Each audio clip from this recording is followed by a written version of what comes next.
clear that there is more than meets the eye to what's happening here. As you mentioned earlier in the previous segment about how those connections between this one and the New Orleans thing just seem too close for comfort, even though the official word is they weren't connected. The connections are many.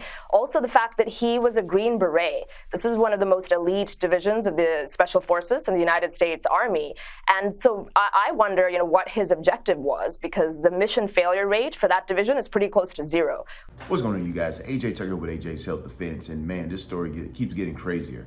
I did not know that the guy who set off the explosion in front of Trump Tower in a Tesla was in the Army or a Green Beret. So if you don't know, a Green Beret is an elite force in the Army, and so you would think somebody like that is patriotic. Also, the guy in New Orleans who pulled off the attack, he was also an Army veteran, served in Afghanistan and all sorts of stuff.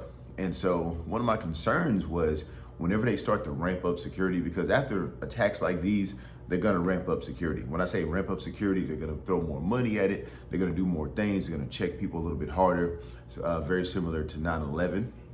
But what I don't want is discrimination against one race or one religion. But now that you look at it, we look at it now, we look at two different people who were in the Army, regular citizens. Back in the day, if you were a terrorist, you was probably part of some organization or group, you flew over here on a mission. Obviously, now it is not like that. These are two soldiers. These two attacks, these were two soldiers. They're trying to say it's not connected. Maybe it was, maybe it wasn't. I think it is connected. I don't really, when they put out news and stuff, I don't even really believe anything that they say. I just try to look at it myself. Sometimes you can go to Twitter and find more news than you can on the regular news, to be honest. But anyway, let me get back on track. So when it comes to, self-defense, this goes beyond self-defense, but it does, stay in the realm of security. So like I was saying before, you can't just look at one race or one religion and start discriminating. You have to fight fire with fire. Obviously, they're using technology. Obviously, they're being influenced by things that they get from technology. And so, the FBI and things of that nature, they have to use, algorithms and security. I'm pretty sure they already are. I want to give credit to them to where they're probably catching people like this and it doesn't become a huge story, because it can't become a huge story. But how does something like this happen? How does a person who was a Green Beret switch all the way over to somebody that's gonna blow himself up? So that's what he did. He shot himself in the head before the explosion went off. Luckily, it didn't take anybody out.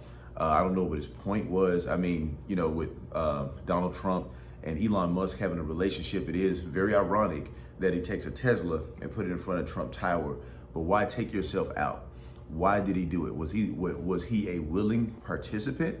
He took himself out, so I don't know what was going on. So whenever you think about a suicide bomber, I'm saying all sorts of word that's probably gonna get this video shadow banned, by the way. But if you're a suicide bomber, it doesn't necessarily mean that you're ramped up on drugs and you're just going out there to just take yourself out or take somebody out.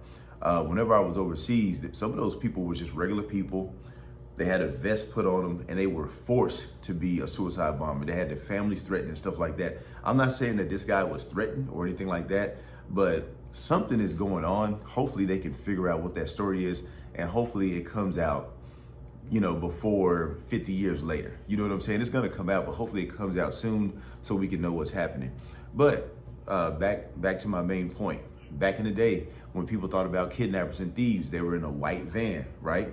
But now, not kidnappers and thieves, but like predators, sexual predators looking for little children, trying to kidnap them, stuff like that.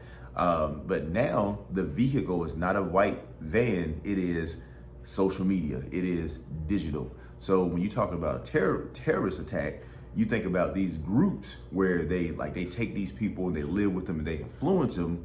They don't do that anymore. The vehicle, once again, is social media. The influence is digital. People are being influenced in their own home and turned over.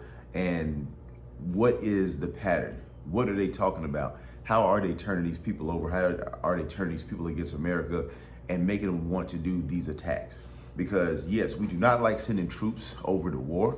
But one thing that I've always thought, and a lot of people agree with me, is better to have the war over there than to have the war right here. Now, these are just two separate attacks, way too many in my book.